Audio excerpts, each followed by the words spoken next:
All right. Um, so I'm French, but so when people ask me, where are you from?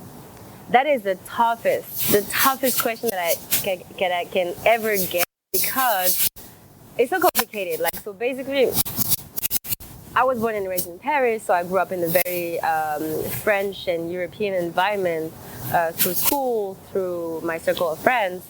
But at the same time, when I go back home, like at my house with my parents, like my dad is Vietnamese, my mom, she's from Comoros. So even if we don't speak, I don't speak Comorian, I don't speak Vietnamese. I can say a few words though. Eje, Kawati Pesa, it means there's no money. We have no money. That's something that I heard a lot.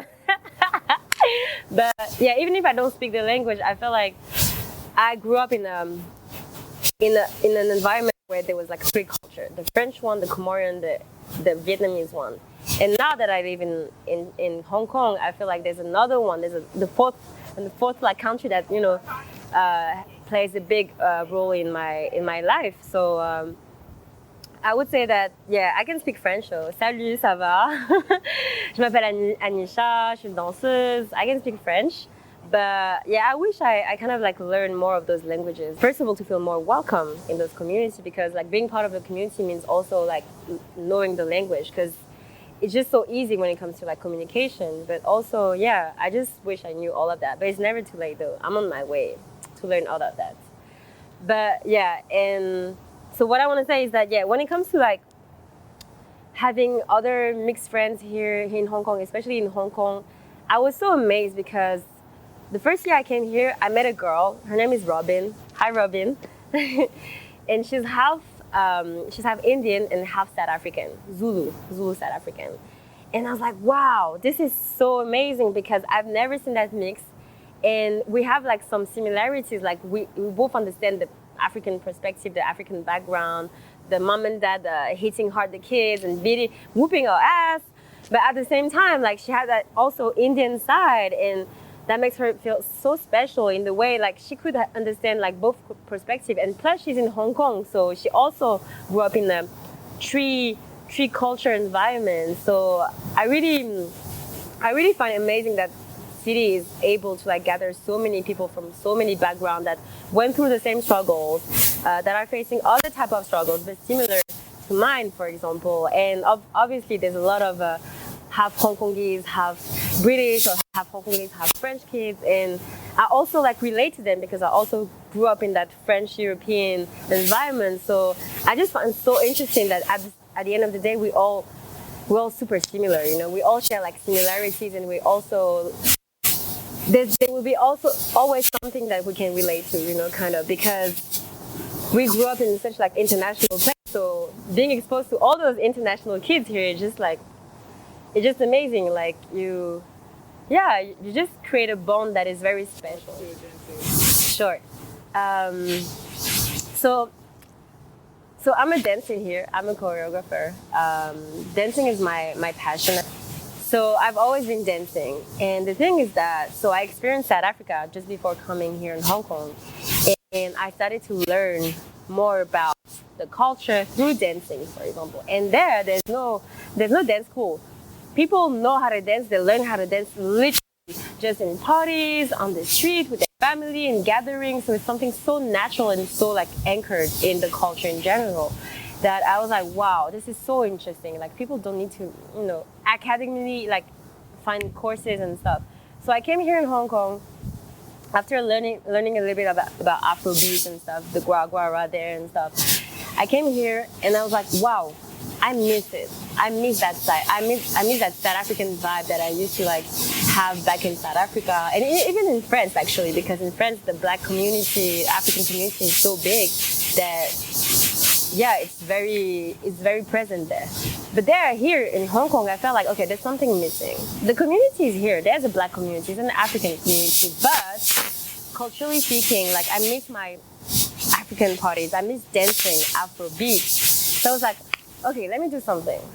I'm gonna learn by myself, like keep practicing by myself, and I'm gonna share Afrobeats with the people here. And literally that's how I wanna kind of like bridge build a bridge between the Asian side and the African side. Like, and that was the best way for me to like feel complete and feel like satisfied and fulfilled, and because I needed to create that, you know, link between the two cultures, and that's what I'm trying to do. So I'm giving classes, Afrobeat classes. I'm trying to like get people more curious about African culture in general, and I feel like doing it through art is such a great way, because everybody's so sensitive to art, whether it's like music, dance, any piece of art, you know, fashion, etc. So that's what I'm trying to do right now. And so yeah, I'm trying to like really create that space where people, anybody, any color, like black, Asian, white, feels welcome and safe to just like learn and share, like, and enjoy the beauty of like African culture in general, right? But I'm trying to like take it to the next level where I can really try to merge it with the Asian culture. So if I can like create like a fusion, like a dance fusion between like Afro and I don't know, and K-pop, whatever, or any like Vietnamese style or Hong Kong style, that would be amazing. Like that would be like the next step. But for now, like I'm really trying to like change people's perspective about African by like sharing them the beauty of dance, for example.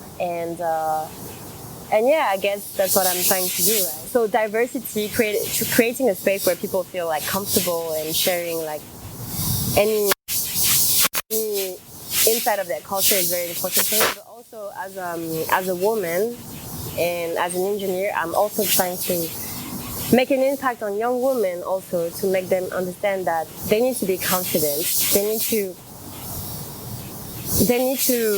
can be whoever you want. You can be like an engineer, you can be a dancer, but you can also be like a singer, and you can be a dentist, you know. Like, don't let anybody put you in a box. That's one message that I really, really care about, and that I really want people to like really, because people always tell me, oh, Anisha, you need to make a choice. Like, you can either be an engineer or a dancer. You cannot do both. And actually, you should be an engineer more than a dancer, because dancer, you know, it doesn't pay the bills. And I'm like, nope. I'm going to show you that I can do it all. So that's what I'm doing right now. I'm trying to show the world that as long as you believe in yourself, you're confident, you feel, just empower yourself, like get some inspiration, like see those people who are successful, like there is representation. Yeah, like I'm trying to show that, yeah, you can be black, Asian, engineer, dancer, whoever the fuck you want. You can do it all, you know, it's possible, it's really, really possible. So that's another thing that I really care about, like empowering young women to, you know, stand out, and have them, you know, make an impact in their life, you know. So yeah, I'm trying to do that.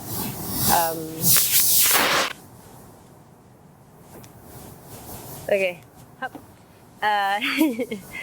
So yeah, so I've been here during all that crazy situation with the virus and stuff. I've been in Hong Kong, and it's very interesting to experience it from this side of the world, because first of all, we got hit first. That was hard. That was a hard period, and then we're the first one who kind of like get out of it. But in that period, I felt like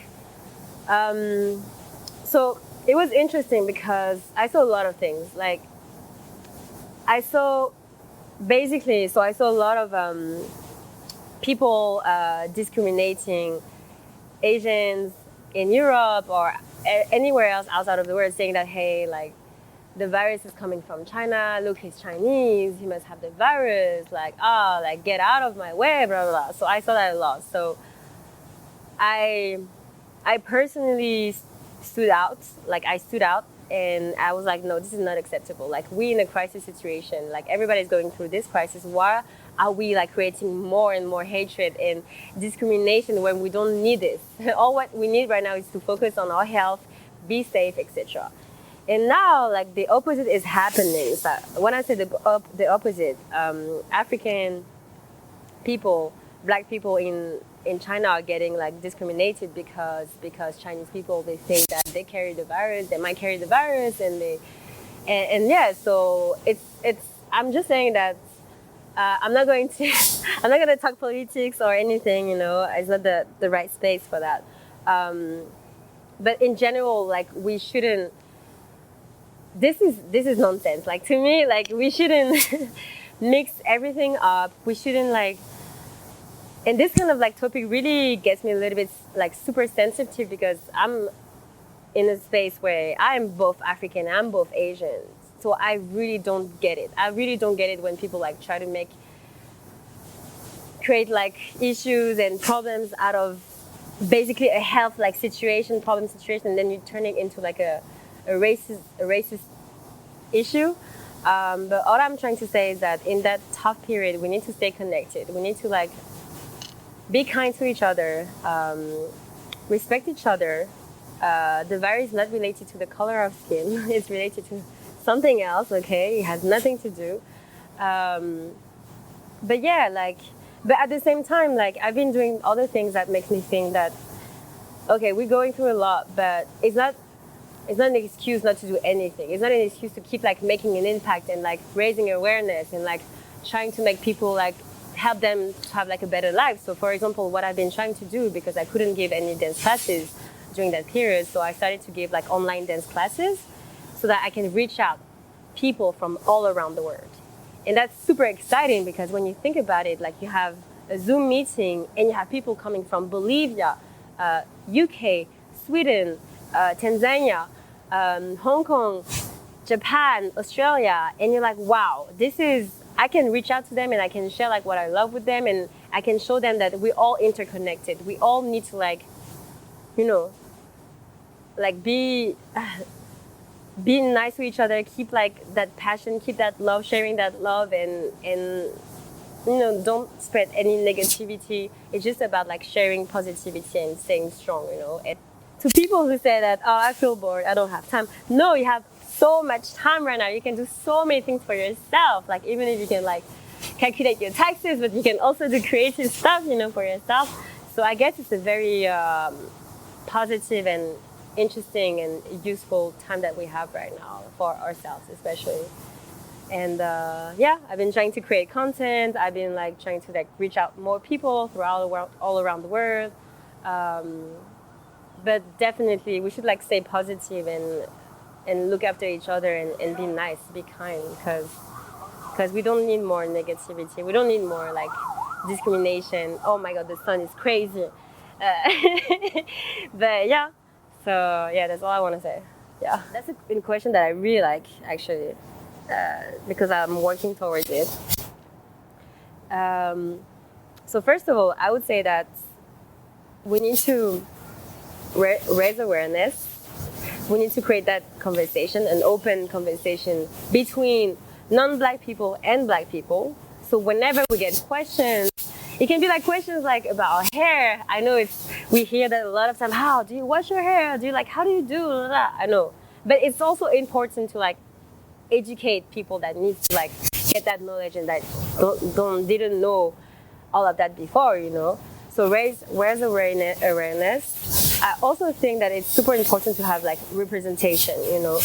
I know a lot of digital influencers here in Hong Kong that are half British, half Hong Kongese, but we also need like influencers that are also, for example, African, like fully African or mixed African. You know, we need them here because those people have an impact on a lot of people and they have influence on them, and they can speak out more about their background. They can like share more culture, share more knowledge. So I think we need more of that.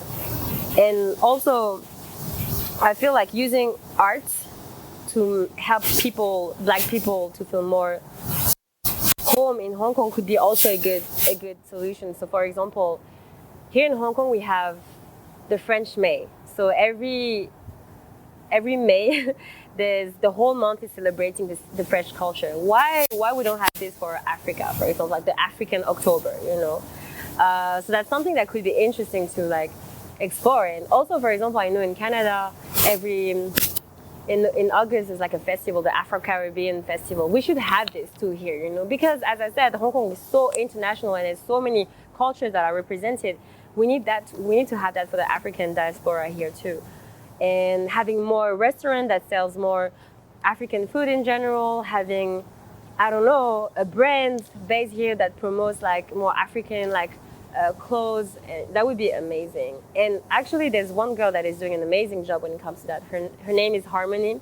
Harmony, my girl, if you see me, shout out to you. She's doing an amazing job. She's like opening her agency, modeling agency, having all those diverse models, Black, Asian, Hispanic, white. She accepts everybody. And she also has like that show every 6 months where she really welcomes any creative to just express themselves and be part of that celebration of diversity in general. So we need more of that. And I'm trying to make an impact when it comes to that. I'm trying to create that safe space for Black people also by sharing the dance, the Afrobeat dance to like Black people, but also non-Black people, so that we can create that bridge again between the different culture. And so I think, arts plays is very important in terms of like integrating Black African people here in Hong Kong. So yeah, I would say so. Yeah. Oh God, I talk so much.